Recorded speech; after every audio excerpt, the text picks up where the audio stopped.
Bueno, vámonos con el doctor Juan Ramón de la Fuente, él es coordinador del seminario sobre globalidad de la UNAM y presidente del Consejo Consultivo del Aspen Institute de México. Doctor, ¿cómo le va? Me da mucho gusto saludarlo.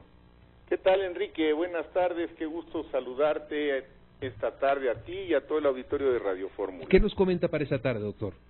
Pues, Enrique, voy a retomar parte de lo que escribí en mi columna del Universal, que se publicó el día de hoy, y que tiene que ver con un tema que me parece que es importante porque está incidiendo de manera muy directa en nuestra forma de vida, aun cuando a veces no necesariamente tengamos plena conciencia de ello. Y se trata de la desconfianza, Enrique, la desconfianza que parece que ha venido aumentando en nuestras vidas. Cada vez desconfiamos más de las personas, desconfiamos más de las instituciones, y creo que una parte de ello tiene que ver con el hecho de que estamos sometidos, sobre todo en estos últimos años, a demasiada información, Enrique.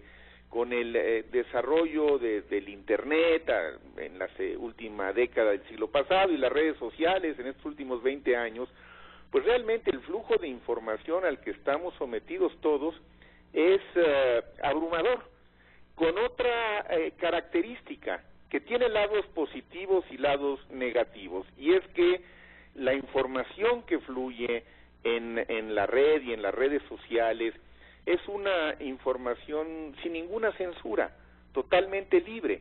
Tiene esto, por supuesto, que muchos elementos favorables, pero también tiene un lado que pudiera no serlo tanto, porque es información que al no tener ningún tipo de verificación previa, porque es absolutamente libre y no está sometida a ningún tipo de censura, en muchas ocasiones tampoco es veraz.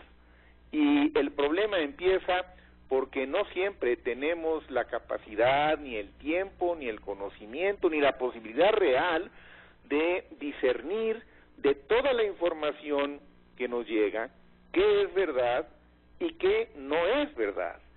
Entonces, esto ha venido complicando mucho los grados de confiabilidad que tenemos entre nosotros, porque no sabemos en muchas ocasiones a ciencia cierta a quién creerle. Y lo peor aún es que hay cada vez más evidencia de que precisamente para contrarrestar esa gran libertad que se percibe y se percibió sobre todo al principio en las redes, en Internet y en las redes sociales, pues de manera deliberada también se infiltra cotidianamente información que no es veraz, y no se trata simplemente de confusiones accidentales, sino de toda una estrategia deliberada. La premisa, pues, que se tiene y que algunos todavía mantienen, de que vale la pena seguir estando siempre expuestos a una información sin ningún tipo de censura, aun cuando no toda ella sea veraz, y que cada quien decida, pues me parece que tiene limitaciones, porque la impresión que se tiene y la evidencia que se va acumulando con investigaciones psicosociales recientes es que decidimos menos de lo que creemos, Enrique. Hay una gran manipulación, como decíamos, y se están tomando decisiones poco racionales, y que empieza a verse un patrón compartido entre, por ejemplo, decisiones que toman los consumidores en las tiendas o en las compras por Internet, y decisiones que se toman en los procesos electorales, por ejemplo, o decisiones que se validan a través de consultas plebiscitarias o de referendos.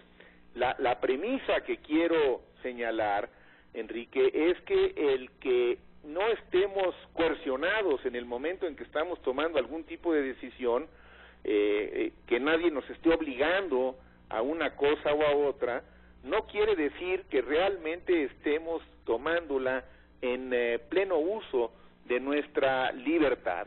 podemos, y creo que en muchas ocasiones estamos sujetos a estas manipulaciones informativas que nos hacen dudar y que nos hacen quizá equivocarnos con más frecuencia de lo que pensamos, con más frecuencia de lo que imaginamos. Y hay algunos ejemplos que me permiten quizá ilustrar de manera muy clara cómo surgen estas confusiones. Por ejemplo, recientemente tú comentaste, y otros comunicadores y en los medios se supo ampliamente por todas las vías de información que los Estados Unidos se saldrían del Acuerdo de París, este acuerdo que había tomado casi 2 décadas de construir con una tarea diplomática muy cuidadosa para tratar de contrarrestar el cambio climático que está verdaderamente devastando nuestro medio ambiente. Pero resulta que el presidente Trump de los Estados Unidos dice que el cambio climático no existe, que el cambio climático es una farsa y que no le conviene a los Estados Unidos. Bueno, pues la propia Academia de Ciencias de los Estados Unidos, que congrega al mayor número de premios Nobel que están vivos en la historia, le dice al presidente Trump que el cambio climático sí es cierto, es decir, lo desmiente en los términos claros, contundentes, respetuosos, pero inequívocos que tienen estas expresiones de los científicos que han verificado fenómenos como el cambio climático. Pues aún así, Trump decide que los Estados Unidos se retiren del Acuerdo de París porque es una farsa. Es decir, él sostiene que es una farsa y millones de estadounidenses lo apoyan.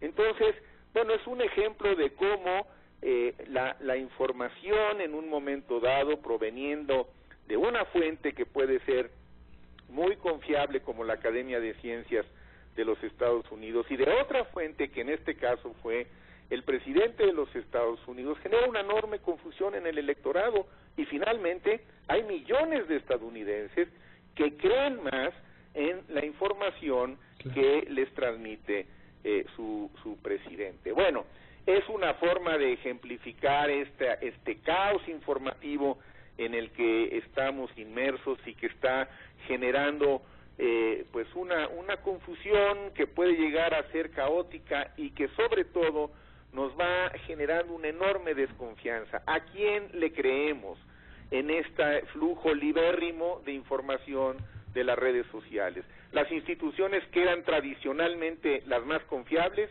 van perdiendo fuerza, Enrique. Claro. Las iglesias, las Fuerzas Armadas, las universidades ya no tienen la confiabilidad que solían tener.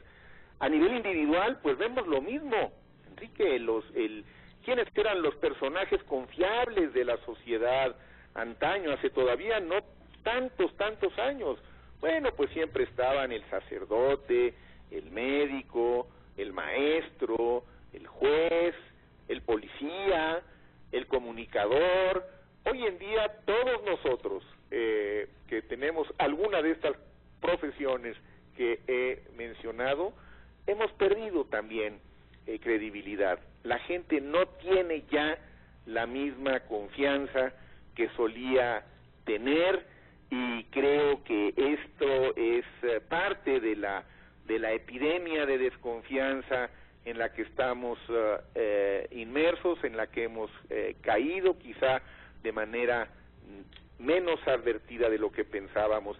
¿Y por qué me parece que es tan importante, más allá de las decisiones colectivas que se toman, las decisiones que habrá que tomar, que nuestro país tendrá que tomar en los próximos meses, en los próximos años, decisiones de carácter político, en quién confías, en qué partido confías, en qué candidato confías, o en ninguno de ellos? En algo finalmente tenemos que creer, en algo tenemos que confiar, y esto es muy importante, Enrique, y concluyo esta reflexión citando un estudio que mencionamos aquí en este mismo programa con Joaquín hace 3 o 4 semanas, un estudio de la Universidad de Harvard que ha conducido un psiquiatra, Robert Waldinger, que tiene una peculiaridad. Es un estudio que se inició en 1938, Enrique. Es un estudio que se ha mantenido durante casi 80 años, estudiando de manera prospectiva a una generación importante de jóvenes. En aquella época han muerto muchos, quedan algunos sobrevivientes, son nonagenarios, tratando de establecer cuáles eran las variables que determinaban la mejor calidad de vida posible hacia el futuro, que determinaba el que algunas personas con los años tuvieran una mejor calidad de vida que otros. Y contrario a lo que se cree o lo que creen ahora sobre todo los jóvenes, los millennials, no fueron ni el dinero, ni la fama, ni el éxito lo que determina la calidad de nuestras vidas cuando vamos avanzando a través de los años. Lo que lo determina es la capacidad que tengamos o no de establecer relaciones de apego con otras personas, es decir, tener alguien en quien confiar. Así de sencillo y así de complicado, Enrique. Si no tenemos en quien confiar, es poco probable que podamos tener una buena calidad de vida. Y si tenemos una epidemia de desconfianza, pues mucho me temo que esta influye y determina en buena medida que nuestra calidad de vida también se deteriore. Bien, doctor, muchísimas gracias y qué gusto saludarlo. Gracias a ti, Enrique, buenas tardes y un saludo al auditorio. Que tenga muy buenas tardes, el doctor Juan Ramón de la Fuente. ¿Qué tenemos?